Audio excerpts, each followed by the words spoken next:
What is going on, everybody? And in this video, we are given a state of the market and stock picks for June 10th, 2022. So if that sounds like something you're interested in, consider subscribing, as I do provide daily and weekly updates to get you prepared for the day in the week ahead in this glorious, lovely market that we have in front of us. How things change in a couple months, right? But nonetheless, state of the market. What do we got?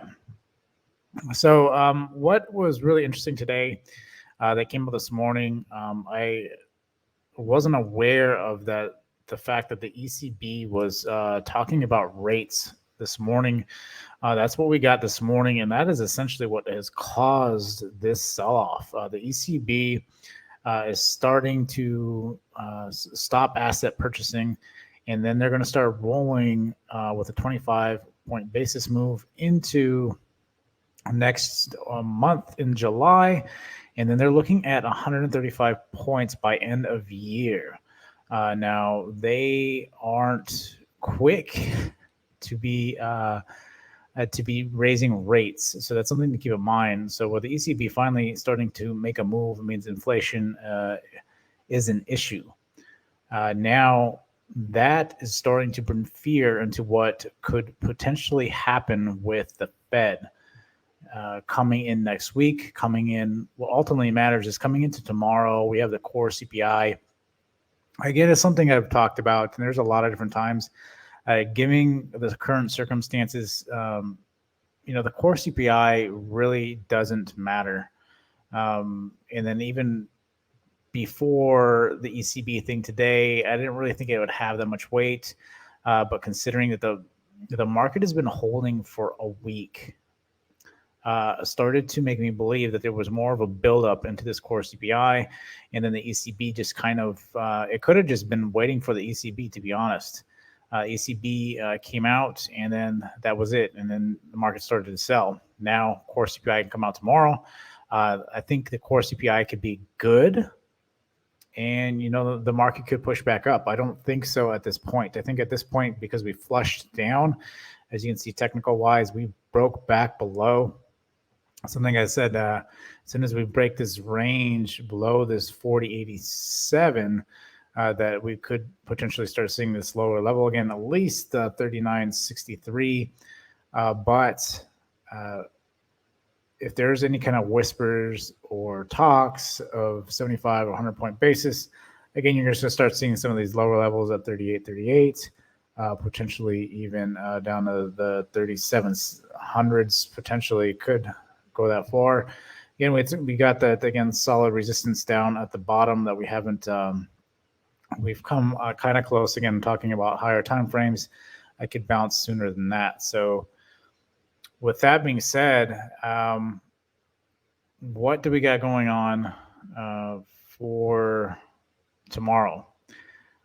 My plan of attack is that this thing is going to get extremely bloody tomorrow. I think we're going to see a very bloody day. Even whatever comes out of the core CPI, I don't think it's going to matter. I think what was said at the ECB now over, not that I really think the core CPI was really going to matter tomorrow. I thought maybe that's what it was leading up to, but now that we got the ECB, I think now that whatever happens tomorrow really isn't going to matter. That right now what the market is focused on is what is the Fed going to do. I don't think they care about the data at this point. I think we've kind of surpassed a lot of the data, and the market just doesn't care. The market wants to see what the Fed is doing. And again, you're not getting straight data numbers, and that's the problem. What's released to the public isn't the correct data. And so it's all fudged anyway. And so being said, it really just depends what the Fed is doing at this point. And again, we'll see next week what that entails. So it's going to be a very interesting week ahead going into next week. And I think tomorrow, because of the break, I'm actually looking for a retest of the 4077 tomorrow. If we can even retest it. If we open flat, or if we pop and we're still underneath that, I think this thing is going to flush pretty heavily down to the 39.74. Now, there's some other things going on as well in the market. We have Typically around the 15th option expiration, we have another big option expiration the same week of the Fed next week. So that happens every month around the 15th. You normally get option expiration. And then you have the yen is weakening, which could be not a good sign in the foreseeable future. Kind of foreshadowing, if stuff starts to currency starts to really weaken, that could be extremely bad for the market. And we could be leading for some more heavier downside from this point. So again, I think roughly around this area is where we're going to reverse. That's not going to tell you exactly how long. I mean, we could potentially come all the way down close to that 3,600 and float around this area for a very long time, maybe until we get some sort of positive sentiment that the market is being able to hold itself up. We have to understand that the market's been propped up by the Fed for 2 years, and now training wheels are off, and this is the nastiness that comes after it. And it's dealing with this and being patient with this and trying to get through this. And the biggest thing is to survive. And cash can be king for a lot of different reasons given this. So again, tomorrow I'm really looking for the downside. You got a strong support at 38.68, so watching that support. Then you got another strong support at the 38.84. But considering you have to break, like I've always said, after a break, looking for that first retest as your entry, then you should get a solid flush from that point. So if, again, we open up and try to bounce a little bit, but it's a really weak bounce, and we see that the market's just not bouncing. Again, we're going to get that core CPI before market opens, so about an hour before market opens. We'll see what this ends up and what we are looking like, but it could, again, get very nasty tomorrow.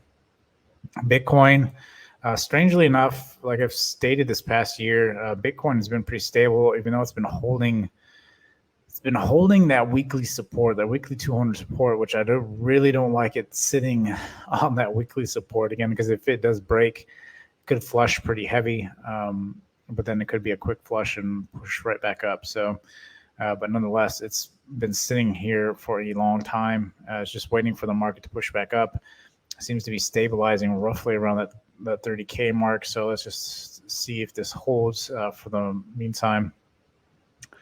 And then going into tomorrow, as always, going with industry leaders, Tesla got great news. This is something to keep in mind. Why I always pick Tesla. Their delivery numbers for last month were fantastic for China. So they pushed nicely today. And so if it does hold the 695 tomorrow, that could be a good sign. Again, it could flush very well back down to 626. If it does break that, the market really has to do bad, I think, for Tesla to even get down to this level and even break this beyond this. I think the general market has to be doing really, really bad, which, again, we could be because of the ECB. So that being said, I really want to watch this and see what this does. Again, this is, I think, the best stock in the market. One thing to really consider, too, is there's rumor about Tesla doing another stock split, and something I keep warning people about. Amazon, Google, Shop, right? They're getting ready to get or have gotten stock splits. You understand that once they start splitting again, that these things aren't going to move nowhere like they used to. And so if Tesla gets to that point where it does another stock split, it's definitely going to be so diluted that it's definitely not going to have the movement that we saw a year ago. Even this year, it's been since this last first split, it really hasn't moved like it used to. And so just be mindful of that. There is rumor about Tesla potentially doing another split. So just be mindful of that. Amazon, big one to want to watch. Did flush heavy on the break. This one could be watching for that 119 mark tomorrow. Looking for the retest there. Is hitting support here. So we might get a little bit of a bounce.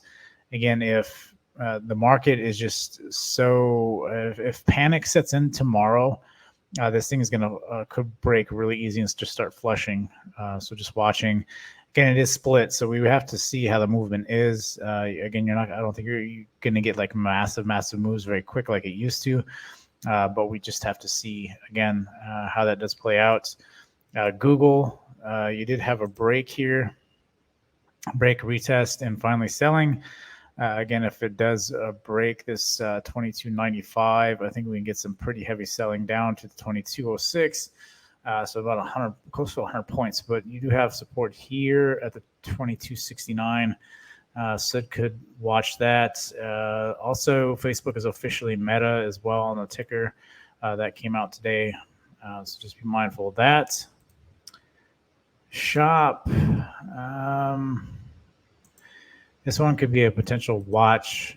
It does have the stock split coming up. It does have a lot of room. If it can break the 39, the 369, it could potentially hit that 352 tomorrow. So watch that one. We can jump down to the banks. I should have actually started with this one. But I talked about this yesterday. It looked like it was going to break, and it actually finally broke today. Sold off hard. Could get a bit of a bounce. Just really depends if panic sits in or not.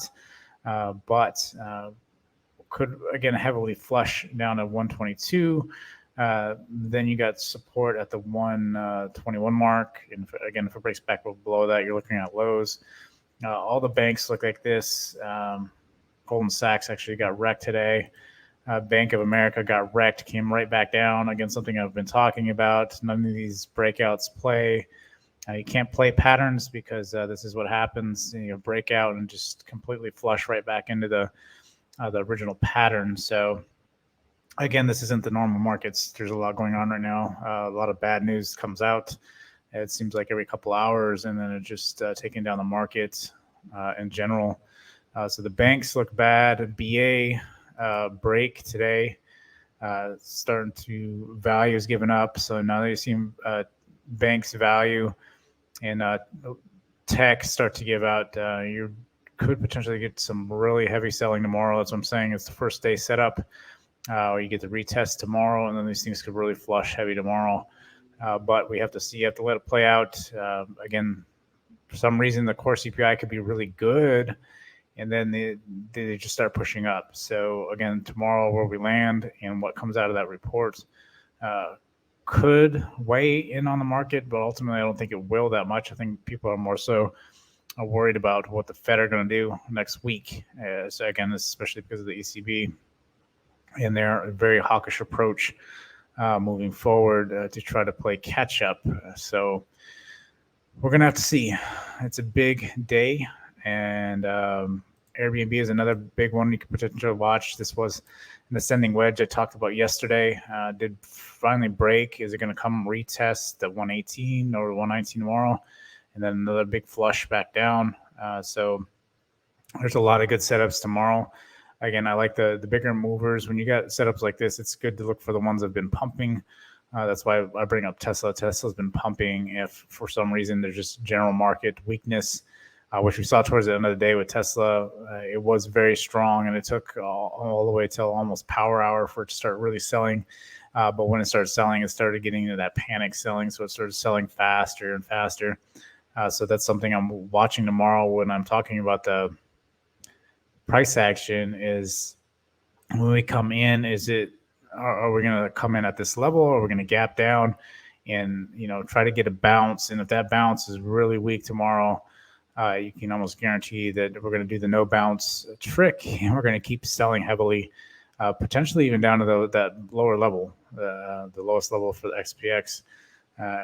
Could be a strong possibility moving forward. AMD, this one could be a really good one tomorrow as well. Watching that 100 mark, it actually broke below that into power hour. Now, do we retest? If we retest this 100 tomorrow, could get a strong sell to the 95 tomorrow. Again, you get trend line support there. If it does break trend line support, again, that's just a pure flush down to 89, and then you're down to 85 at that point. So it could be a good catalyst tomorrow. Chips, we've got some news as well.